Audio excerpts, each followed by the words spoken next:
কিয়ামত দিবসে যে 5টি প্রশ্নের জবাব সবাইকে দিতেই হবে, এ সম্পর্কে নবী করিম সাল্লাল্লাহু আলাইহি সাল্লাম কি বলেছেন। প্রিয় দর্শক, আজকের ভিডিওটি অনেক গুরুত্বপূর্ণ, তাই অনুরোধ করব না টেনে সম্পূর্ণ ভিডিওটি দেখার জন্য। আসসালামু আলাইকুম ওয়া রাহমাতুল্লাহ। সহজ পথে আপনাদের স্বাগতম। হযরত আব্দুল্লাহ ইবনে মাসউদ রাদিয়াল্লাহু তাআলা আনহু থেকে বর্ণিত, নবী করিম সাল্লাল্লাহু আলাইহি সাল্লাম বলেছেন, কিয়ামত দিবসে 5টি বিষয় সম্পর্কে জিজ্ঞাসাবাদ হওয়ার আগ পর্যন্ত আদম সন্তানদের পদদ্বয় আল্লাহ তাআলার কাছ থেকে সরতে পারবে না। তার জীবনকাল সম্পর্কে কিভাবে অতিবাহিত করেছে, তার যৌবনকাল সম্পর্কে কি কাজে তা বিনাশ করেছে, তার সম্পদ সম্পর্কে কোথা থেকে তা উপার্জন করেছে এবং তা কি খাতে খরচ করেছে, এবং সে যতটুকু জ্ঞান অর্জন করেছিল সে মোতাবেক কি আমল করেছে। তিরমিজি হাদিস 2416। রাজা প্রজা ধনী গরিব সবার জন্য আল্লাহ তাআলা জবাবদিহির ব্যবস্থা করেছেন। মানুষ যখন জবাবদিহির কাঠগড়া থেকে মুক্ত হয়ে যায় তখন তার মধ্যে নানা রকম অন্যায় অনাচার বাসা বাঁধতে থাকে। মানুষ যখন পরকালের বিশ্বাস থেকে সরে আসে, সেখানে আল্লাহর সামনে দাঁড়াতে হবে এই ভাবনা থেকে দূরে সরে যায়, তখনই তার উপর শয়তান পরিপূর্ণভাবে জেগে বসে। শয়তান তাকে বিভিন্নভাবে ধোঁকা দিয়ে বিভ্রান্ত করে। এজন্য প্রিয় নবী হযরত মুহাম্মদ সাল্লাল্লাহু আলাইহি সাল্লাম আমাদের সতর্ক করেছেন, আমাদের একদিন আল্লাহ তাআলার কাছে যেতে হবে। তার কাছেই আমাদের প্রত্যাবর্তন স্থল।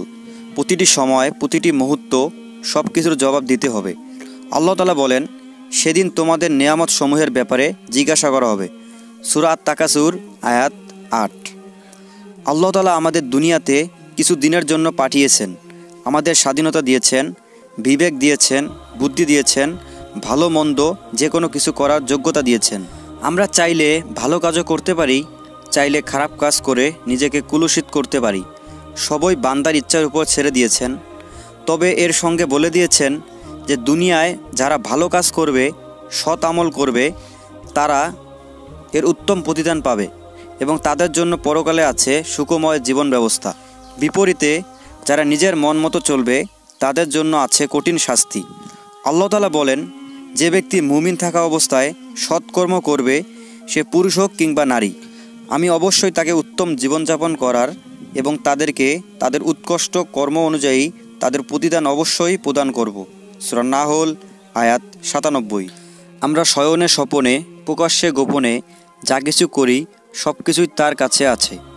আমার জীবন যৌবন, আমার সম্পদ, এগুলো আমি কোন কাজে ব্যয় করছি এ সম্পর্কে মহান আল্লাহ তাআলা জিজ্ঞাসা করবেন।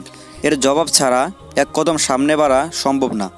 এই প্রশ্নের সম্মুখীন সবার হতে হবে।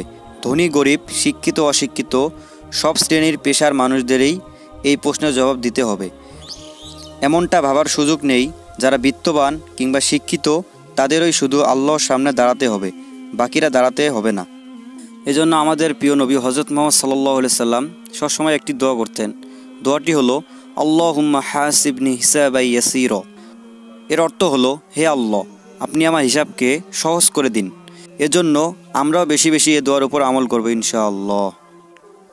প্রিয় বন্ধুরা, ভিডিওটি ভালো লাগলে অবশ্যই একটি লাইক দিবেন, আর এরকম ইসলামিক নিত্য নতুন ভিডিও পেতে আমাদের এই ছোট্ট চ্যানেলটি সাবস্ক্রাইব করে সাথেই থাকবেন ইনশাআল্লাহ।